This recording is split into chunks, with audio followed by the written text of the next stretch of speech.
Christmas morning, 1858. Somewhere in the tobacco field stretching across central North Carolina, a transaction took place that would end in flames before the sun set again. The records are incomplete, deliberately so, some say. What we know is this: a child was sold, a mother watched, and by dawn on December 26th, one of the wealthiest estates in the region was nothing but ash and bone. The official inquiry blamed faulty lanterns. But the people who lived through it, the ones who survived, they whispered a different story. A story about a woman named Ruth, a price paid in silver, and a fire that burned so hot it melted the iron gates at the entrance. What really happened that Christmas night has been buried for over a century and a half, hidden in courthouse basements and family archives that were never meant to see daylight.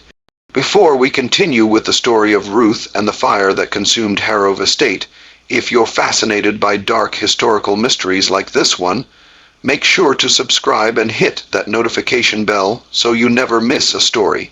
And I'd love to know. Drop a comment below telling me what state or city you're listening from. Now, let's go back to North Carolina 1858 and uncover what really happened on that Christmas. The winter of 1858 had been unusually mild across the Piedmont region of North Carolina, where the Harrow Estate sat on nearly 400 acres of prime tobacco land. The estate was one of the oldest in Randolph County, established in 1791 by Colonel William Hargrove, a veteran of the Revolutionary War, who'd been granted the land as payment for his service. The colonel had been a practical man, not given to sentiment or grand gestures. He'd built his house with thick walls and small windows designed to keep out the summer heat and winter cold. He'd planted his first tobacco crop in the spring of 1792 using seeds he'd brought from Virginia, and by harvest time that year, he'd turned a profit. By the time his grandson, Edmund Harrow, inherited the property in 1852, it had grown into a sprawling operation. 3 tobacco barns, a main house with 12 rooms, a separate kitchen building, stables, a smokehouse, a blacksmith's forge, a carpenter's workshop, and quarters for the 43 enslaved people who worked the land. The estate produced nearly 20,000 of tobacco annually, most of it shipped to Richmond and then onto markets in Europe. Edmund Hargrove was 34 years old when he took over the estate. He'd been educated at the University of North Carolina in Chapel Hill, where he'd studied law, but never practiced. Instead, he'd returned home to manage the family business. He was known in the county as a businessman first, a planter second. He kept meticulous records. Every bushel of tobacco, every tool, every transaction, it all went into leather. Bound ledgers that he stored in a locked cabinet in his study. The ledgers were his pride. He could tell you at any moment exactly how much the estate was worth, down to the last dollar. He was married to a woman named Caroline, the daughter of a Charleston merchant family. She was 28 years old, pale and thin, with a nervous disposition that had worsened after the birth of their second son. She spent most of her time in the upstairs rooms of the main house, reading novels and writing letters to her sisters back in South Carolina. She rarely ventured outside, and when she did, she wore a wide, brimmed hat and gloves, even in winter. Their 2 sons, William and James, were 7 and 5 years old, respectively. They were looked after by an enslaved woman named Bess, who'd been with the family since before Edmund was born. Bess was in her 60s, gay, haired and stooped, but still sharp-minded. She'd raised Edmund and his 2 sisters, and now she was raising his sons. She slept in a small room off the kitchen, close enough to hear if the boys woke in the night. The estate itself was laid out in a grid pattern with the main house at the center. To the east were the tobacco fields stretching nearly 200 acres. To the west were the vegetable gardens, the orchards, and the livestock pens. To the north were the barns and workshops, and to the south, separated from the main house by a wide dirt road, were the quarters, a row of 12 small cabins where the enslaved people lived. By all accounts, Edmund Hargrove was unremarkable, not particularly cruel by the standards of the time, but not kind either. He didn't whip his workers himself. He left that to his overseer, a man named Cyrus Dalton. But he didn't intervene when Dalton did. He provided adequate food and clothing, but nothing more. He allowed the enslaved people to keep small gardens behind their cabins, and he gave them Christmas Day off from work. But he charged them for any supplies they needed beyond what he provided. He ran his estate the way he ran everything else in his life, with cold efficiency and an eye always on profit. Ruth had been born on the Harrove estate in the spring of 1834. Her mother, Dinina, had been brought to the estate as a young woman in the 1820s, purchased from a trader in Fayetteville. Dinah had worked in the main house as a cook, a position that carried a certain status among the enslaved community. She was known for her skill with bread and pastries, and Caroline Hargrove had relied on her heavily, especially during the years when she was pregnant and unable to manage the household herself. Ruth had grown up in the main house, helping her mother in the kitchen. She'd learned to read by watching the Harrove children do their lessons, and she'd learned to cook by standing at her mother's elbow, watching her knead dough and stir pots. She was a quiet child, observant and careful with her mother's dark eyes and quick hands. When Ruth was 11, Dinina fell ill with a fever. It came on suddenly in the middle of summer, and within 3 days she was dead. The doctor who examined her said it was likely typhoid, though he couldn't be certain. She was buried in the small cemetery behind the quarters in an unmarked grave next to a dozen others. After Dinina's death, Ruth was moved to the fields. She was too young to work the tobacco rows, so she was assigned to lighter tasks, carrying water, pulling weeds, gathering the leaves after they'd been cut. By the time she was 14, she was working full days, bent over the rows from dawn until dusk, her hands stained brown from the tobacco sap. She was 17 when she met Samuel. Samuel had been born on a plantation in Virginia and sold south when he was 15. He'd been purchased by Edmund Harrove in 1850, along with 3 other men to work in the tobacco barns. He was tall and broad, shouldered with a quiet strength that made him liked among the other workers. He didn't talk much, but when he did, people listened. He noticed Ruth one Sunday afternoon in the late summer of 1851. She was sitting by the creek that ran along the eastern edge of the property, washing clothes. He'd come down to the water to fill a bucket, and he'd seen her there, her sleeves rolled up, her hair tied back with a strip of cloth. He'd said something, he couldn't remember what later, and she'd looked up and smiled. They were married in the spring of 1852, in the way enslaved people married. There was no legal ceremony, no official record. But on a Sunday evening in April, they stood together in front of the other people in the quarters, and an older man named Jacob, who'd been a preacher before he was sold, spoke a few words over them. Afterward there was a small celebration. Someone had managed to get hold of a chicken, and there was cornbread and greens, and someone played a fiddle. Samuel moved into Ruth's cabin, a small one-room structure with a dirt floor and a single window. They had a bed made from rough planks and a straw mattress, a table, 2 stools, and a fireplace. It wasn't much, but it was theirs. For a while, life settled into a rhythm. They worked the fields during the day, and in the evenings, they'd sit by the fire and talk. Samuel would carve small things out of wood, spoons, bowls, toys. Ruth would mend clothes or braid strips of cloth into rugs. On Sundays, they'd walk down to the creek and sit by the water, watching the sun set over the field.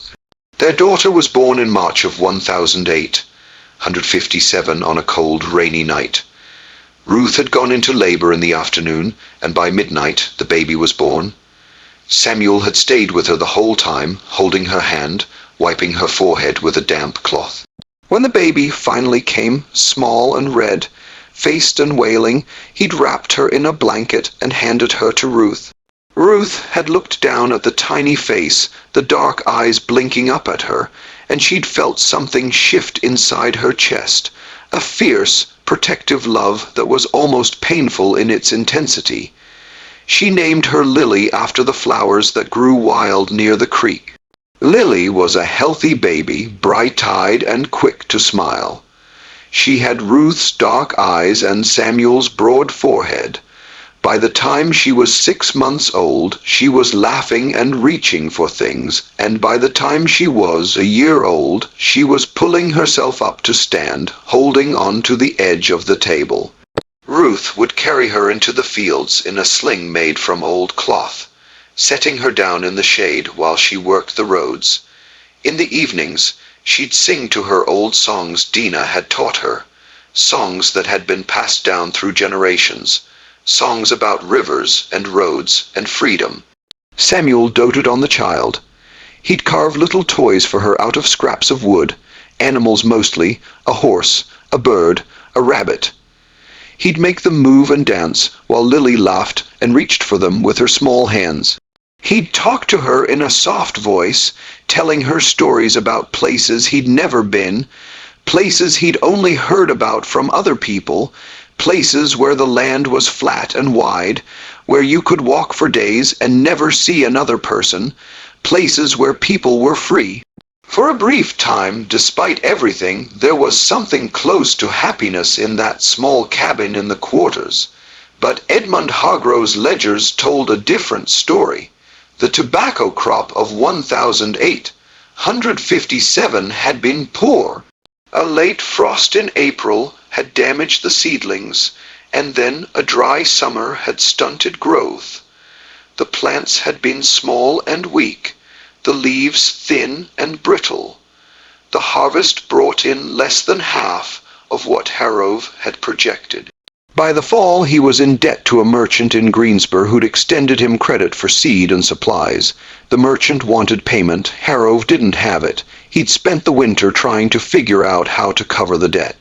He'd considered selling some of the land, but land prices were low, and he didn't want to break up the estate. He'd considered taking out a loan, but the banks were wary of lending to planters after the panic of 1008, 157, when several large estates in the region had gone bankrupt. In November, a man named Josiah Trent arrived at the estate. Trent was a slave trader based out of Richmond, Virginia, but he traveled a circuit through North Carolina and South Carolina, buying and selling human beings the way other men bought and sold livestock. He was in his 40s, a large man with a thick beard and cold eyes. He wore expensive clothes, a wool coat, leather boots, a gold watch chain, and he carried himself with the confidence of someone who knew his business was profitable. He was known for paying cash, and he didn't ask too many questions. Harrove met with him in the study. The meeting lasted 2 hours. They sat across from each other at Harrove's desk. Trent with a ledger of his own listing the current prices for men, women, and children in various markets. Hargrove had his own ledgers open showing the names and ages of everyone on the estate. They negotiated. Trent was interested in young men, field hands, who could be sold to plantations further south, where the cotton industry was booming. Harrove was reluctant to sell his best workers, but he needed the money. They settled on 3 men, all in their 20s, all strong and healthy. Trent would pay $800 each, but that wasn't enough to cover the debt. Trent leaned back in his chair and looked at the ledger again. "You got any children?" he asked. Hargrove hesitated. "A few lights skinned." Harrove nodded slowly. Trent smiled. "Lights, kin children fetch a good price in Richmond, especially girls. People like to buy them young, raise them in the house, teach them to sew, cook, clean. They're easier to train when they're young. Harrove didn't say anything. "I'll give you 200 for a healthy child," Trent said. 250 if she's particularly light. Hargrove looked down at his ledger. He ran his finger down the list of names until he found what he was looking for. "Lily," he said, "born March 1857, daughter of Ruth and Samuel." Trent made a note in his own ledger. "I'll take her." When Trent left, he had a list of names. 4 people, 3 men and 1 child. Ruth's name wasn't on it, but Lily's was. Christmas Day 1008. 158 began like most winter mornings on the estate. Cold and gray with a thin fog hanging over the field. The temperature had dropped overnight, and there was frost on the ground crunching underfoot. The enslaved people had been given the day off from work, as was customary. It was one of the few days of the year when they didn't have to be in the fields at dawn. Some gathered in the quarters, sharing what little food they'd managed to save or trade for. Others stayed in their cabins, trying to keep warm. Ruth woke early. Lily was fussy, teething, and feverish. She'd been up half the night crying and squirming, and Ruth had held her close, rocking her gently, singing softly. Samuel had gone to the main house before dawn. Harrove had called for him to help move some furniture in preparation for a small gathering he was hosting that evening. He'd promised to be back by midday. Ruth sat by the fire, holding Lily in her lap. The baby was quieter now, her eyes half closed, her small fist wrapped around Ruth's finger. Ruth hummed softly, the same song her mother had sung to her when she was a child, a song about a river and a road and a place where the sun always shone. Around 10:00 in the morning, there was a knock on the cabin door. Ruth looked up. She knew immediately that something was wrong. No one knocked on Christmas morning. No one came to the cabins unless there was trouble. She stood slowly, still holding Lily. She crossed the small room and opened the door. It was Edmund Harrove, and behind him, Josiah Trent. Ruth's breath caught in her throat. She took a step back, instinctively pulling Lily closer. Harrove's face was expressionless. He didn't look at Ruth directly. He looked past her into the cabin as if he were inspecting it. "The child's been sold," he said. His voice was flat business, like "Trent's taking her to Richmond this afternoon." Ruth's hands tightened around Lily. The baby squirmed, whimpering. "No," Ruth said. Her voice was barely a whisper. Harrove finally looked at her. His expression didn't change. "It's done. The papers are signed." Ruth shook her head. "Please, please. She's just a baby. She's not even 2 years old." Trent stepped forward. He was a large man, broad-shouldered, with a face that showed no emotion. "Make it easy on yourself," he said. "Hand her over." Ruth backed toward the far wall of the cabin. "Please," she said again. "Please don't do this. She'll fetch a good price in Richmond." Trent said, "Light-skinned children always do. Someone will raise her in a house, teach her to sew or cook. She'll have a better life than she'd have here. She's my daughter." Harrove's voice was cold. "She's my property, and I need the money." Ruth looked at him, really looked at him, at his expensive coat, his polished boots, his clean hands, at the gold watch chain hanging from his vest pocket, at the face that showed no trace of guilt or hesitation. "You're selling my baby on Christmas," she said. Her voice was shaking now. "On Christmas." Harrove didn't respond. What happened next was over in less than a minute. Trent moved quickly, crossing the small cabin in 2 strides. He grabbed Lily from Ruth's arms, pulling her away with a practiced efficiency that suggested he'd done this many times before. The baby screamed, a high, piercing wail that cut through the cold morning air. Ruth lunged forward, trying to grab Lily back, but Harrove caught her by the arm, holding her back. She fought, clawing at his hands, kicking, screaming, but he was stronger. He twisted her arm behind her back, forcing her to her knees. Trent was already out the door, Lily wailing in his arms. Ruth screamed. It was a sound that came from somewhere deep inside her, a sound of pure anguish. She screamed until her voice broke, until her throat was raw. Harrove released her and stepped back. She collapsed to the floor, sobbing. He looked down at her for a moment, his expression still cold and distant. "You'll get over it," he said. Then he turned and walked out, closing the door behind him. Ruth stayed on the floor, her body shaking with sobs. She could still hear Lily crying, the sound growing fainter as Trent carried her away. She could hear the creak of a wagon, the jingle of harness, the sound of horses' hooves on the frozen ground, and then silence. By noon, Josiah Trent's wagon was gone, heading north toward Virginia. Lily was in the back, wrapped in a blanket, still crying. The three men Hargrove had sold were chained in the wagon bed, their faces blank with shock and resignation. Ruth didn't move from the floor of the cabin for hours. When Samuel returned and found her there, he didn't speak. He just knelt beside her and held her while she cried. But eventually the tears stopped, and when they did, something else took their place, something cold and hard and unbreakable. That evening, as the sun set and the temperature dropped, Ruth finally stood. She walked out of the cabin across the quarters and toward the main house. Samuel tried to follow her, but she told him to stay back. "Don't follow me," she said. Her voice was quiet, but there was something in it that made him stop. She didn't go to the front door. She went to the kitchen building, a separate structure connected to the main house by a covered walkway. The fire in the hearth was still burning. It was always kept lit during the winter to make cooking easier in the mornings. Ruth stood there for a long time, staring at the flames. She thought about Dina, her mother, who'd worked in this kitchen for 20 years before she died.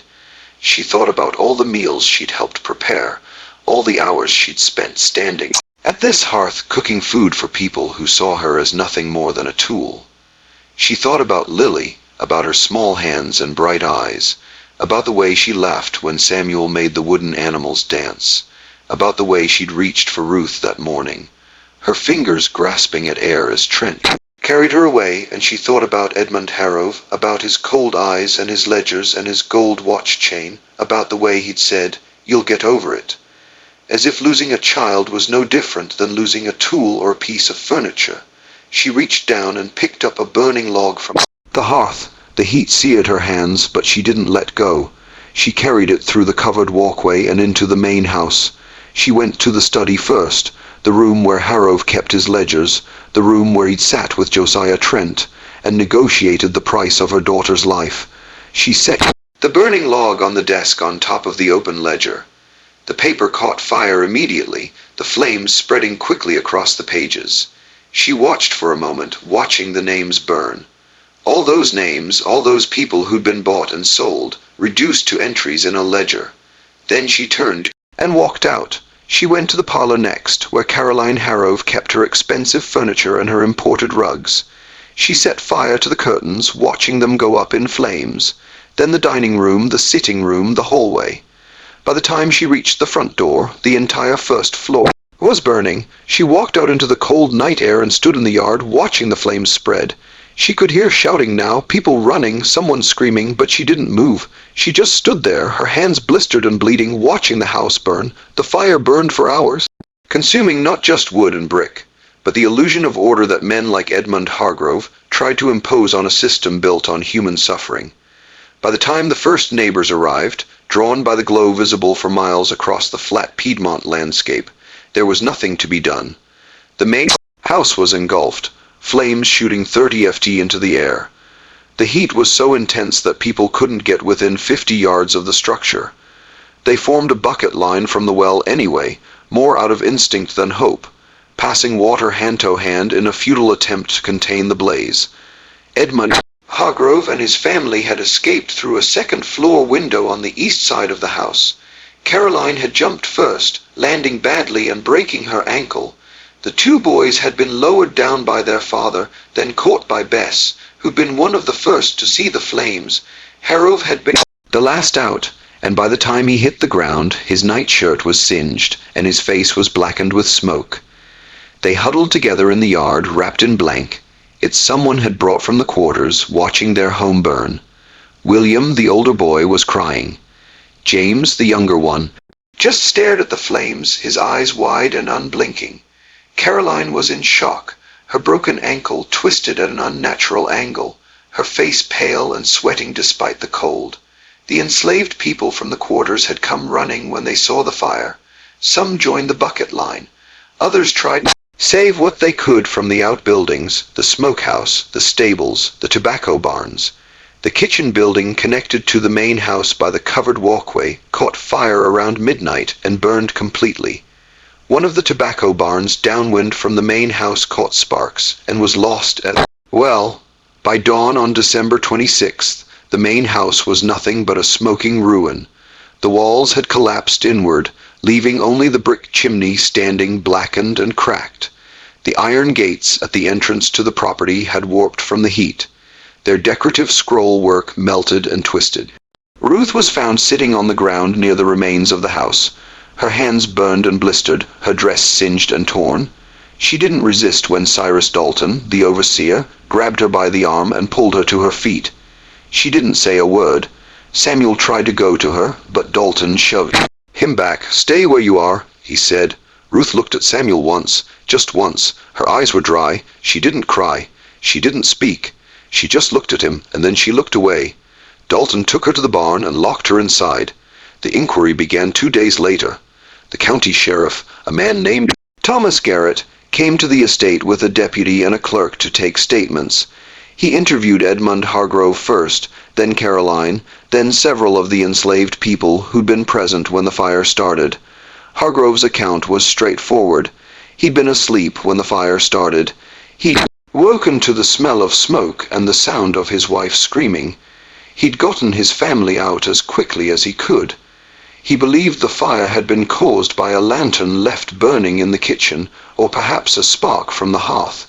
But when pressed, he admitted that Ruth had been seen near the kitchen building shortly before the fire started, and when asked why she might have been there, he hesitated. There was an incident earlier in the day, he said finally. A child was sold. The child's mother was upset. Sheriff Garrett made a note in his ledger, "Upset enough to set fire to your house." Hargrove didn't answer directly. "I don't know what she was thinking, but she was the last person seen near the kitchen before the fire started." The sheriff interviewed Ruth the next day. She was still in the barn, her hands wrapped in strips of cloth that Bess had brought her. She sat on the dirt floor, her back against the wall, staring at nothing. "Did you set the fire?" Garrett asked. Ruth didn't respond. "If you confess, it'll go easier for you," he said. "The judge might show leniency." Ruth looked at him. Her eyes were empty. "What will you do to me?" she asked.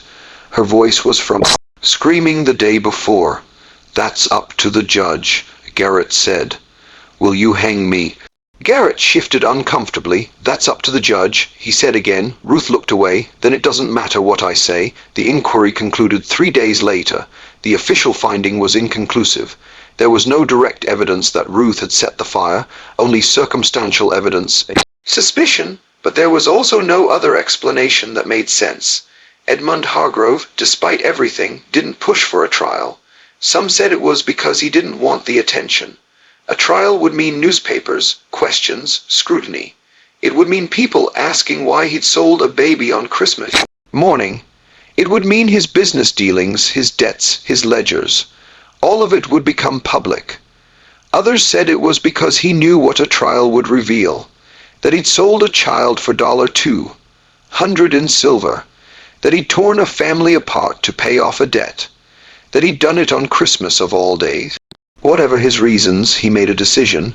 Ruth would be sold quietly, quickly to someone far enough away that the story wouldn't follow her. 3 weeks later, a broker from Charleston arrived at the estate. His name was Marcus Finch, and he specialized in what he called difficult cases, enslaved people who'd run away or fought back or caused trouble. He paid less than market value, but he paid cash and he didn't ask questions. He paid Edmund Hargrove $150 for Ruth, $50 less than Hargrove had gotten for Lily. Ruth was taken away on a cold morning in late January. She didn't say goodbye to Samuel. She didn't look back at the quarters or the fields or the ruins of the main house.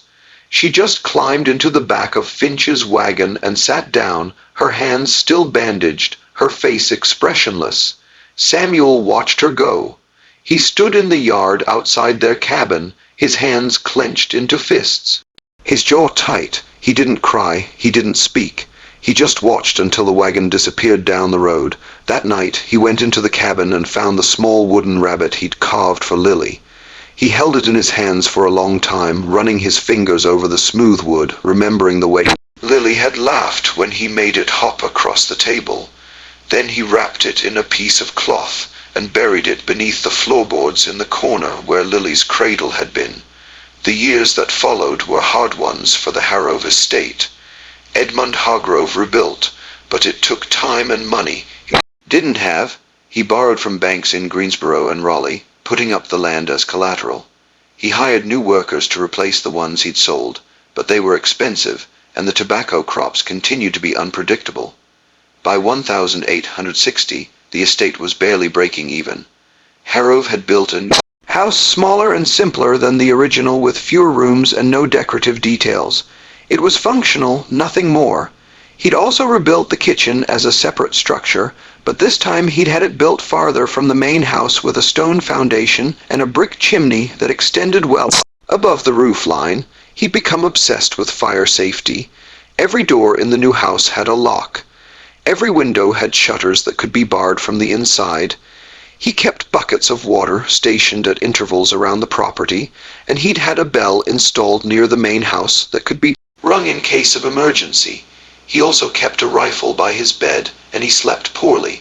Caroline never fully recovered from the fire. Her ankle healed badly, leaving her with a permanent limp, but the physical injury was nothing compared to the psychological one. She developed a terror of fire that bordered on obsession. She refused to allow candles in the house, insisting that only oil lamps be used, and even then only in rooms where someone was present. She wouldn't let the boys play near the hearth. She had nightmares, waking in the middle of the night, screaming that she smelled smoke.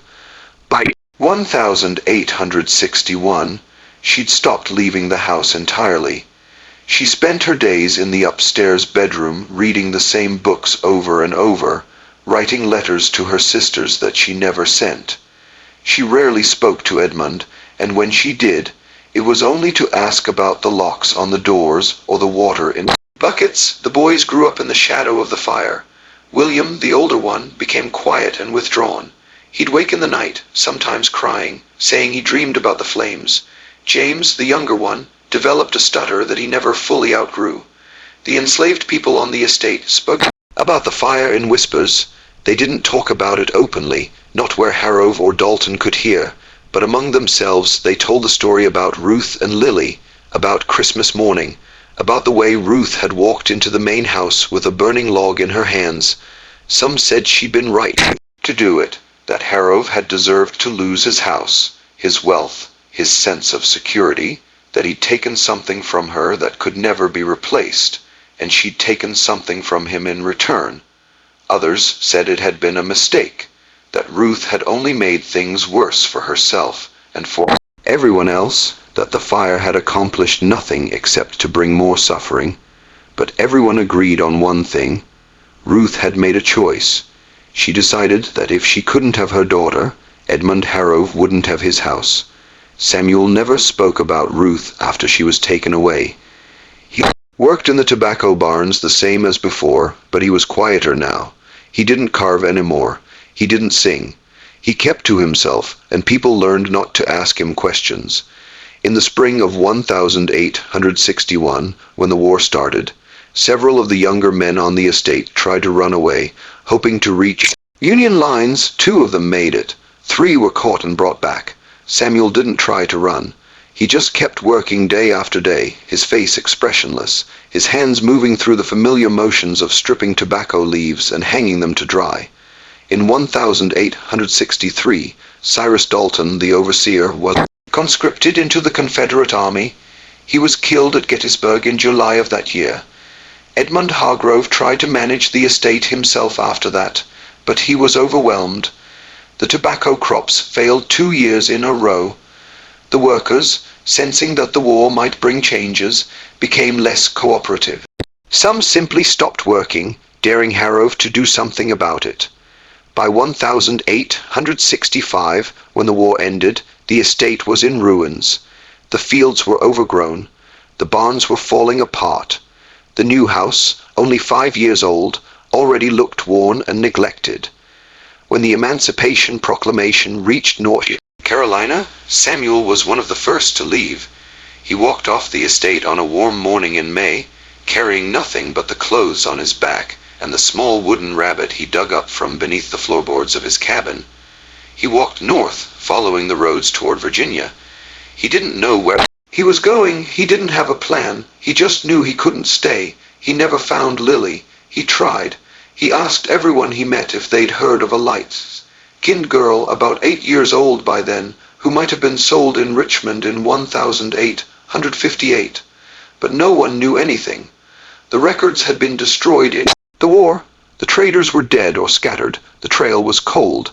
He settled eventually in a small town in southern Virginia, working as a carpenter. He never married again. He never had other children. He kept the wooden rabbit on a shelf in his room, and sometimes late at night he'd take it down and hold it, remembering. He died in 1891 at the age of 63. He was buried in a small cemetery outside the town in an unmarked grave. Edmund Hargrove held on to the estate until 1871. By then, he was 47 years old, and he looked 20 years older.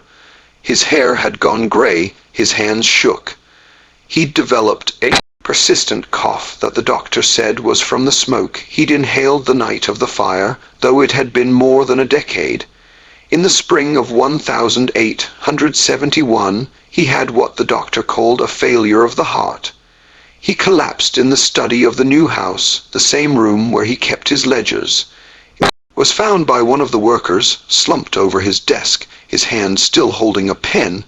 He was buried in the family plot on the estate next to his father and grandfather. Caroline and the boys moved back to Charleston shortly after. Caroline died in 1875. William became a clerk in a shipping company and never married. James moved west to Texas and disappeared from the records. The estate itself changed hands several times over the following decades.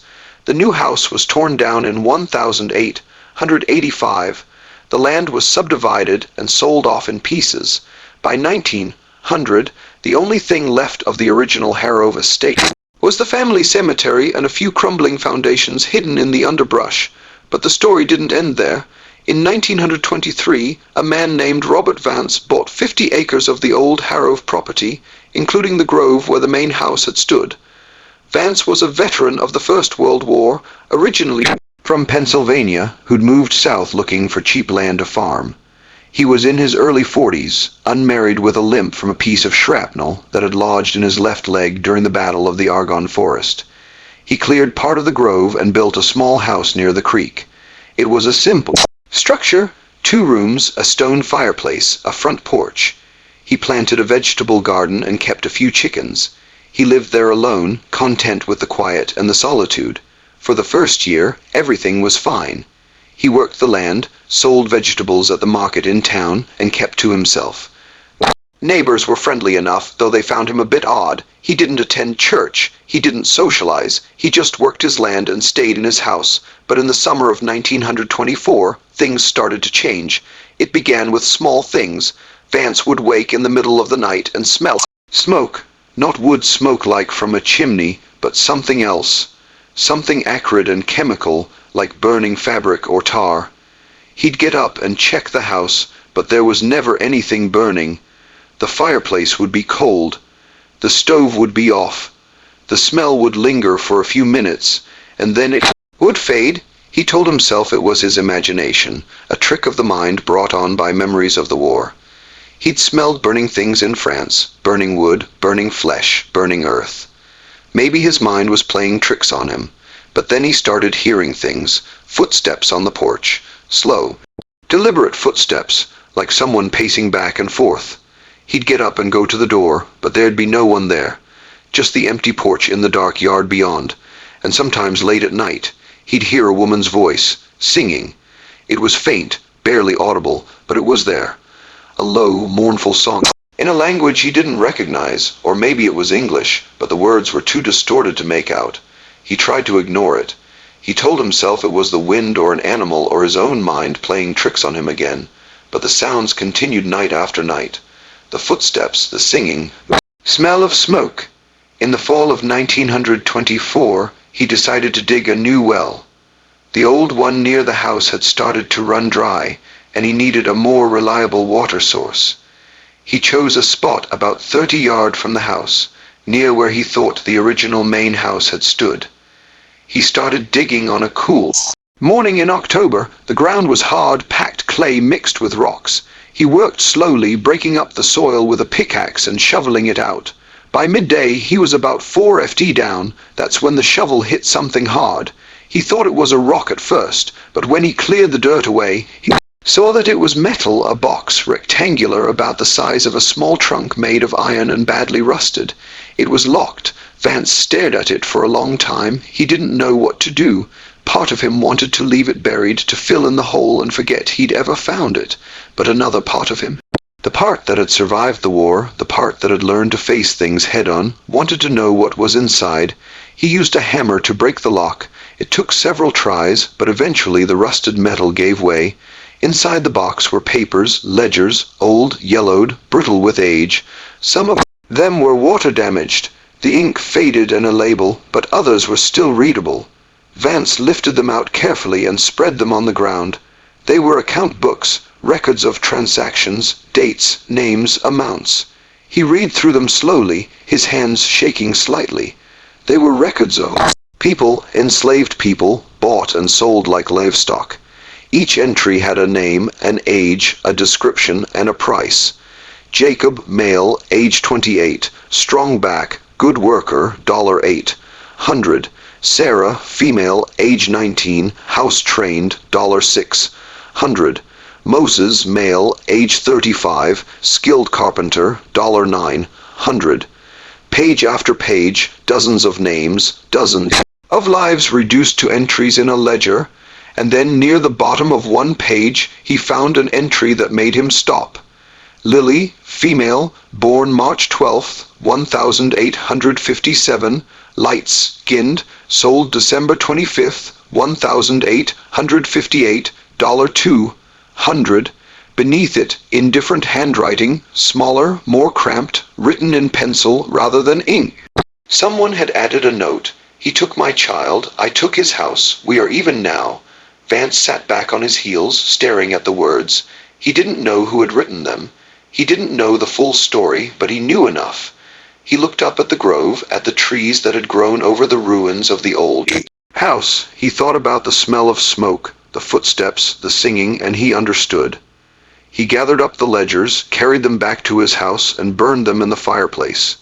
He watched the pages curl and blacken, the names disappearing into ash. He didn't want them. He didn't want to know anymore, but burning the ledgers didn't help. The sounds continued, the smell of smoke, the footsteps, the singing. By the spring of 1925, Vance couldn't take it anymore. He sold the property and moved back north to Pennsylvania. He never spoke about what he'd found, not for nearly 30 years. It wasn't until 1954, when he was 73 years old and living in a veteran's home in Harrisburg, that he finally told the story to a reporter from a local newspaper who was researching the history of Randolph County. I don't believe in ghosts, Vance said, sitting in a chair by the window of the home, looking out at the gray Pennsylvania sky. I never have. But I'll tell you this, something was wrong with that land. I don't know what it was. Maybe it was just my mind. Maybe it was the war, but I couldn't stay there. The reporter asked if he'd told anyone else about the ledgers. Vance shook his head. Who would I tell, and what would it change? They're all dead now, everyone involved. It's just history, but history, as it turns out, doesn't always stay buried. In 1968, a graduate student named Margaret Colby was researching her thesis on enslaved families in the antebellum South.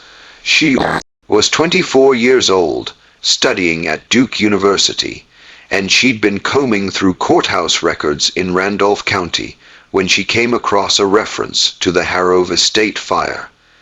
It was a brief mention, just a few lines in an old inquiry report from 1859, but something about it caught her attention.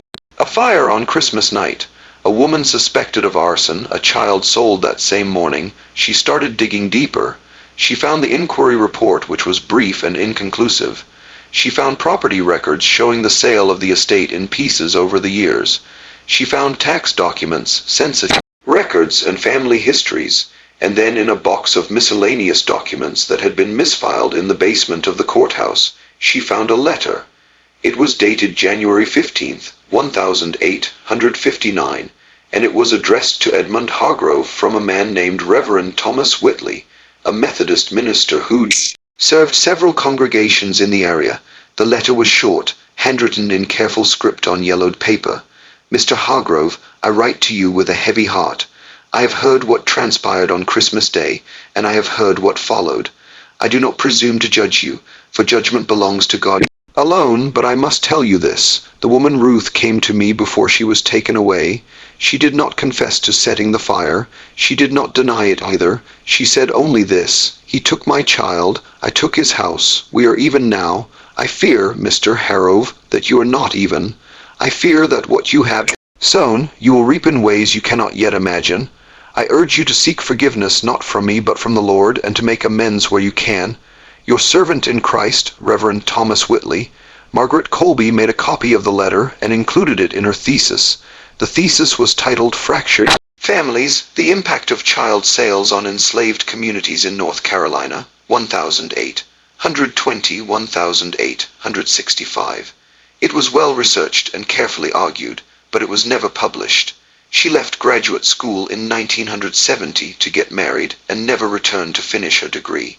But a copy of the thesis ended up in archives of the North Carolina State University Library, where it sat largely unnoticed for decades.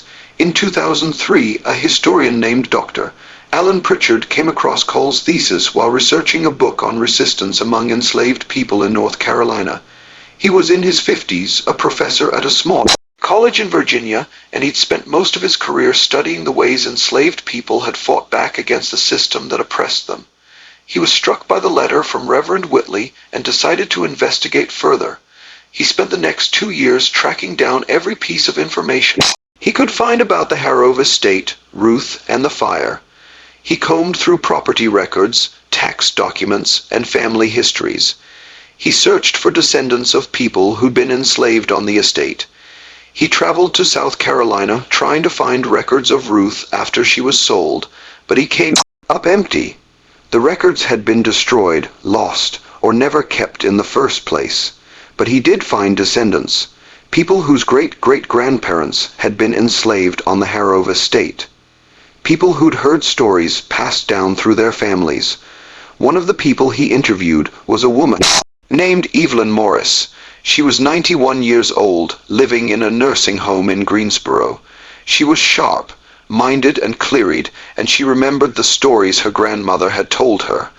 My great-great-grandmother's name was Dina, Evelyn said, sitting in a chair by the window of her room, her hands folded in her lap. She was Ruth's mother. She died when Ruth was young.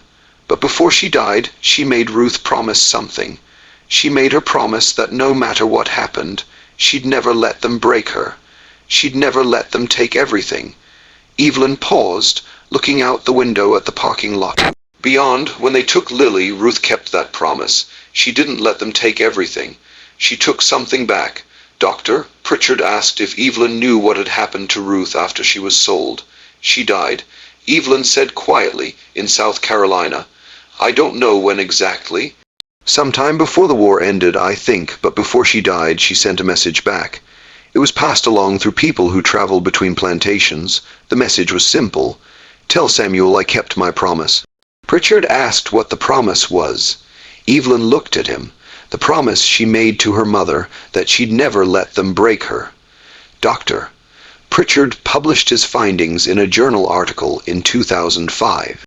The article was titled Resistance and Retribution, the Hargrove Estate Fire of 1858. It was published in the Journal of Southern History, and it received some attention in academic circles. A few other historians cited it in their own work, but it didn't reach a wider audience until 2017. In 2017, a documentary filmmaker named Jessica Hang was working on a project about untold stories of resistance during slavery. She was in her 30s, based in New York, and she'd been researching for months, looking for stories that hadn't been told before. Stories that would challenge people's assumptions about what resistance looked like. She came across Pritchard's article and reached out to him. They talked on the phone for hours. Pritchard told her everything he'd found, the letter, the interviews, the records. He told her about Evelyn Morris and the message Ruth had sent back. Jessica was fascinated. She decided to make a documentary about the story. She and Pritchard traveled to Randolph County together in the spring of 2017. They located the land where the Harrow estate had once stood. It was now part of a larger farm owned by a family who'd had the property for 3 generations. The current owner, a man named Dale Hutchins, was in his 60s, a tobacco farmer who'd inherited the land from his father. Jessica and Pritchard explained what they were doing, and Hutchins gave them permission to explore the property. They brought ground-penetrating radar equipment and a small team of archaeologists from the University of North Carolina. They spent 2 weeks surveying the land, mapping the locations of the old buildings, searching for anything that might have survived. What they found was remarkable. Beneath the grove of pine trees in the area where the main house had stood, they discovered the remains of the foundation. The bricks were blackened and cracked from the fire, but they were still there, buried under decades of soil and leaf litter. And beneath the foundation, they found something else. A small stone-lined pit, carefully constructed, hidden beneath what would have been the floor of the study. Inside the pit were the remnants of burned ledgers, pages blackened and brittle, but still partially legible. The archaeologists carefully excavated them using brushes and tweezers to lift the fragments. And among the pages, they found something that shouldn't have been there, a small wooden carving of a rabbit. It was about 3 in long, carved from a single piece of wood. The details were still visible. The long ears, the rounded body, the small tail.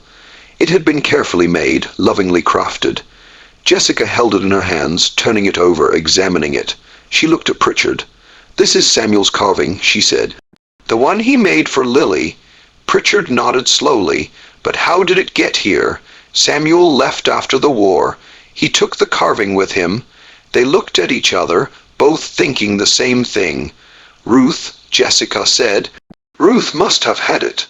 Somehow she got it back, and she buried it here beneath the house, beneath the ledgers." The implications were staggering. Ruth hadn't just set the fire in a moment of rage. She'd planned it. She'd gone into the study, found the ledgers, the records of every person Harrow had bought and sold, and she'd burned them. Not just to destroy the house, but to destroy the documentation, to erase as much as she could the transactions that had torn families apart. And she'd left the carving there hidden beneath the floor as a marker, a message. Dr. Pritchard, reviewing the findings later, offered his interpretation in an interview for the documentary. Ruth knew she couldn't save Lily. She knew she couldn't undo what had been done, but she could make sure that Harrow's records, his meticulous documentation of human suffering, didn't survive. She could take that away from him, and she did. The carving was her way of saying, "This is for Lily, this is for all of us. You can't erase us. We were here, we mattered." Jessica Hang's documentary, titled The Fire That Ruth Set, premiered at the Tribeca Film Festival in 2018. It won the award for Best Documentary Feature, and was eventually picked up by a major streaming service, where it reached millions of viewers. The documentary sparked intense debates. Some saw Ruth as a hero, a woman who'd fought back against an impossible system in the only way she could. Others argued that the fire had been an act of desperation, not resistance, and that romanticizing it ignored the complexity of her situation and the danger she'd put others in. Historians debated the evidence. Some questioned whether Ruth had really planned the fire or whether the carving had ended up in the pit by accident. Others pointed out that the message written in the ledger, "He took my child, I took his house, we are even now," was clear evidence of intent. But everyone agreed on one thing: Ruth had made a choice. On Christmas night 1858, she decided that if she couldn't have her daughter, Edmund Hargrove wouldn't have his house, his records, or his sense of security. She'd taken something back. The land where the Hargrove Grove estate once stood is quiet now. The pine grove remains, though some of the trees have been cleared over the years to make room for new growth. The foundations of the old buildings are still there, hidden beneath the soil, slowly being reclaimed by the earth. In 2019, the County Historical Society installed a small marker near the road. It's made of granite about 3 ft tall with a bronze plaque that reads site of the Hargrove estate, established 1791, destroyed by fire December 25, 1858, a place of labor loss and resistance in memory of Ruth Lilly Samuel and all those whose names were lost. Dale Hutchins, the current owner of the land, has said he doesn't mind visitors as long as they're respectful. Some people come to see the site. Some leave flowers near the marker. A few have left small wooden carvings, rabbits, birds, horses, in memory of Lily and the other children who were taken from their families. The wooden rabbit that was found beneath the foundation is now in the collection of the North Carolina Museum of History in Raleigh. It's displayed in a glass case along with fragments of the burned ledgers and a copy of the letter from Reverend Whitley. The exhibit is titled Resistance and Remembrance, the Hargrove Estate Fire. Ruth's final resting place is unknown. Despite extensive research, no records of her death have been found. There's no grave marker, no documentation of what happened to her after she was sold to South Carolina in 1859. Some researchers believe she may have died during the war when recording broke down across the South. Others think she may have survived and taken a new name, disappearing into the chaos of Reconstruction. But her story, once buried in courthouse basements and family memories, is now part of the historical record. Lily's fate remains a mystery. Josiah Trent's records were destroyed in a warehouse fire in Richmond in 1862, and there's no way to trace what happened to her after she left Randolph County on Christmas Day, 1858. Some descendants of enslaved families in the region have done DNA testing, hoping to find connections, but so far nothing conclusive has emerged. There are theories. Some researchers believe Lily may have been sold to a family in Richmond and raised as a house servant. Others think she may have been sold further south to Georgia or Alabama. A few believe she may have died young, a victim of disease or neglect, her death never recorded. The truth is, we'll probably never know. Edmund Hargrove's grave is still in the family plot on what's now private property about a mile from where the estate once stood.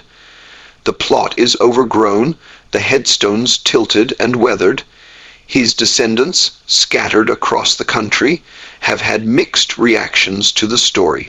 Some have expressed regret for what their ancestor did. A few have reached out to historical societies and museums, offering family documents and photographs. Others have remained silent, unwilling to engage with a past they find shameful. In 2020, a descendant of Edmund Hargrove, a woman named Patricia Hargrove Chen, living in California, wrote an op-ed for a major newspaper. In it, she acknowledged what her ancestor had done and expressed her support for reparations and historical accountability. "I can't undo what Edmund Hargrove did." She wrote, "I can't bring back Lily or Ruth or any of the people he bought and sold, but I can acknowledge the truth. I can say that what he did was wrong, and I can support efforts to make amends in whatever small way possible." The op-ed sparked more debate. Some praised her for speaking out, others criticized her, saying that acknowledgement without action was meaningless. But the conversation continued, and that perhaps is the most important thing. The fire that Ruth set burned for hours on that Christmas night in 1858, consuming not just wood and brick, but the illusion of order that many, like Edmund Hargrove, tried to impose on a system built on human suffering. It didn't end slavery, it didn't bring Lily back, it didn't even destroy all of Hargrove's records. Some survived, hidden in that iron box beneath the ground, but it left a mark, a scar on the land and on history that refuses to fade. In the years since the documentary was released, the story of Ruth and the Harrove Estate fire has become part of the broader conversation about slavery, resistance, and memory. It's been taught in classrooms, it's been discussed in book clubs, it's been the subject of academic papers and public lectures, and every year on Christmas Day, a small group of people gather at the marker near the road. They're descendants of enslaved families from the region, historians, activists, and others who've been moved by the story. They hold a brief ceremony, a few words, a song, a moment of silence. They leave flowers and wooden carvings. They remember because that's what Ruth wanted. Not revenge exactly, not justice in the legal sense, but remembrance. A refusal to let the story be buried and forgotten.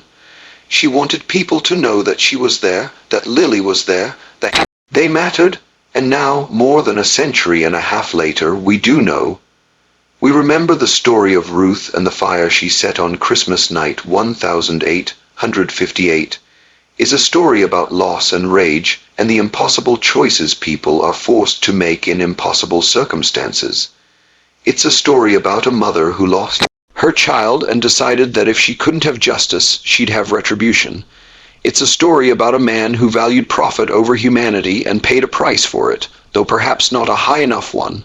But most of all, it's a story about resistance, about the ways people fight back, even when the odds are overwhelming, about the ways they refuse to be erased, even when the system is designed to erase them. Ruth couldn't save Lily, she couldn't free herself. She couldn't change the system that had enslaved her, but she could light a fire, and she did. And that fire in its own way is still burning. What do you think of this story? Do you believe Ruth's act was justice or simply tragedy compounding tragedy? Was she a hero who fought back against an evil system or a desperate woman who made a terrible choice? Leave your comment below. I'd love to hear your thoughts.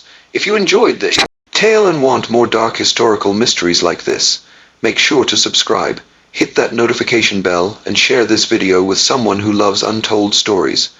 There are so many more buried in the past waiting to be uncovered. See you in the next